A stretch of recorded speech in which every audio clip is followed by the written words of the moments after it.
இப்போ கவனியுங்கள்.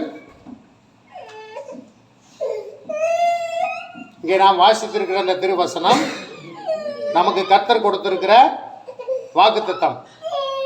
நித்திய ஜீவனை அளிப்பேன் என்பதே அவர் நமக்கு செய்த வாக்குத்தத்தம். இப்போ இந்த புதிய வருஷத்துல பாருங்க, எல்லாரும் ரொம்ப சந்தோஷமா இப்போ பாருங்க, இந்த புதிய வருஷத்தை கிறிஸ்தவங்க மட்டும் கொண்டாடுறாங்கன்னு நினைக்கிறீங்களா? எல்லாரும் சித்திரை வருஷ பிறப்ப கூட அப்படி கொண்டாடுறதில்ல. அப்புறம் தைப்பொங்கலை கூட அப்படி எல்லாரும் கொண்டாடுறதில்ல. இப்போ பாருங்க, இந்த ஆங்கில புத்தாண்டு எல்லாருமே இப்போ இந்த ஆங்கில புத்தாண்டு அன்றைக்கி தான் பார்த்தீங்கன்னா எல்லா இடத்துலையும் பாதுகாப்பு வேறு. சென்னையில் கடற்கரையில் பாதுகாப்பு, பெரிய பெரிய நல்லா மெயின் சாலைகளில் பாதுகாப்பு, இப்படி எல்லா இடத்துலையும் பாதுகாப்பு. அன்றைக்கி பாருங்கள், எல்லாருமே இந்த புது வருஷத்தை கொண்டாட ஆரம்பிச்சிட்டாங்க. ரைட், கொண்டாடுறவங்க சந்தோஷமாக கொண்டாடட்டும். இப்போ நாமும் இந்த புதிய வருஷத்தில் 2025ஆம் ஆண்டில் நாமும் முதல் நாளிலே கர்த்தருடைய சமூகத்திலே கர்த்தரை ஆராதிக்கும் அவருடைய வார்த்தைகளை கேட்கும்படியாக நாம் கூடி வந்திருக்கிறோம். இங்கே கர்த்தர் நமக்கு சொல்லுகிற வார்த்தை என்னவென்றால், நித்திய ஜீவனை அளிப்பேன் என்பதே அவர் நமக்கு செய்த வாக்குத்தத்தம். இப்போ பாருங்க, அப்போ கிறிஸ்தவர்கள் ஏன் கிறிஸ்தவர்களாக வாழ வேண்டும்?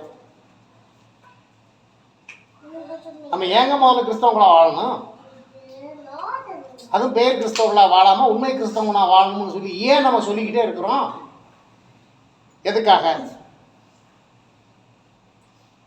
சொல்லுங்க பாப்பா, யாராவது எதுக்காக சொல்லுங்க. ஏன் கிறிஸ்தவர்களாக இருக்கணும், அது ஏன் உண்மை கிறிஸ்தவர்களாக இருக்கணும் அப்படின்னு சொல்லி நீங்கள் யாராவது சொல்லுங்க பாப்பா, ஏன்னு சொல்லுங்க பாப்பா.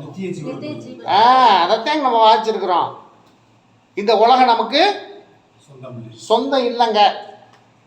இந்த உலகம் சொந்தம், அந்த உலகம் எனக்கு யாராவது சொந்தம் அப்படி சொல்கிறவங்க சொல்லுங்க பார்ப்போம்.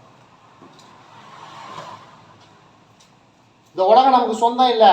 நீ ஆண்டவராக இயேசு கிறிஸ்துவை ஏற்றுக்கொண்டாலும் சரி, நீ ஏற்றுக்கொள்ளனாலும் சரி, அவரை நீ துதித்தாலும் சரி, அவரை ஆராதித்தாலும் சரி, ஆராதிக்கனாலும் சரி, இந்த உலகம் உனக்கு சொந்தம் இல்லை. இந்த சொந்தத்தில் நீ கொஞ்ச நாளைக்கு வேணால் வாடகைக்கு குடியிருக்கலாம், அவ்வளவுதான். இந்த உலகத்தை விட்டு ஒரு நாள் போயே ஆகணும். சரி, அந்த போகிற இடம்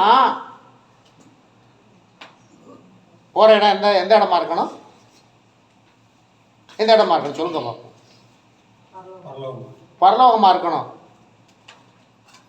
அதுக்காக தான் நம்ம கர்த்தரை தொழுது கொண்டு கர்த்தருக்குள்ளே வாழ்ந்து அவருடைய வழியில் நடந்து ஒரு ராஜ்யத்தை சுதந்திரித்துக் கொள்ள வேண்டும் என்று நாம் பிரயாசப்பட்டு இந்த முதல் நாளிலும் நாம் இங்கே முதல் நாளில் அநேக வேலைகளை செய்வாங்க தெரியுமா? புதிய கணக்கு ஆரம்பிக்கிறவங்க இருப்பாங்க, புதிய வியாபாரம் ஆரம்பிக்கிறவங்க இருப்பாங்க, இப்படி பல காரியம் இருக்கும். ஆனால் நாம் இந்த புது வருடத்தில் முதல் நாளில் நாம் கர்த்தருடைய சமூகத்திலே காணப்படுவது எதற்கு என்றால், நாம் இந்த நாளை கர்த்தருக்கென்று அர்ப்பணித்திருக்கிறோம். கர்த்தரை தொழுது கொள்ள அவரை ஆராதிக்க இந்த நாளை அர்ப்பணித்திருக்கிறோம். ஆகவே கர்த்தர் நமக்கு செய்த அந்த வாக்குத்தத்தம் என்னன்னா, நீங்கள் அப்படி கர்த்தரை ஆராதித்து அவருடைய வழியில் நடந்தாலும் உங்களுக்கு என்ன கொடுப்பாராம்? நித்திய ஜீவன் என்னன்னு தெரியுமா? பரலோகம். ரைட்டு. நித்திய ஜீவன் என்னன்னு தெரியுமா? அதுக்கு முடிவில்லாத ஒரு வாழ்க்கை, அதுதான் நித்திய ஜீவன். அதுக்கு முடிவே கிடையாது. இது முடிவு உண்டாக்குகிற வாழ்க்கை. எங்க நம்ம அந்த பூமியில வாழ்றது முடிவு உண்டு, அதுக்கு முடிவு இல்லை. பரலோகத்துக்கு போனாலும் முடிவு இல்லை, பரலோகத்துக்கு போனாலும் முடிவில்லை, நரகத்துக்கு போனாலும் முடிவில்லை. போன வாரம் கூட பார்த்தோம்ல, அங்கே புழு சாகாமலும் அக்கினி அவியாமலும் இருக்கும். புழு கடிச்சிக்கிட்டே இருந்தால் எப்படி இருக்கும் தெரியுமா? சரி, கர்த்தருக்கு ஸ்தோத்திரம். நம்ம யாரும் அங்கே போகாத அளவுக்கு கர்த்தர் நம்மை காப்பார். அவர் நமக்கு நித்திய ஜீவனை அளிப்பார். நமக்கு வாக்குத்தத்தம் பண்ணியிருக்கார். வாக்குத்தத்தம் பண்ணினவர் மாறாவர். இதுதாங்க இந்த வருஷம் நமக்கு கர்த்தர் கொடுத்த வாக்குத்தத்தம். கர்த்தருக்கு ஸ்தோத்திரம். இப்போ என்ன செய்ய போகிறோம்?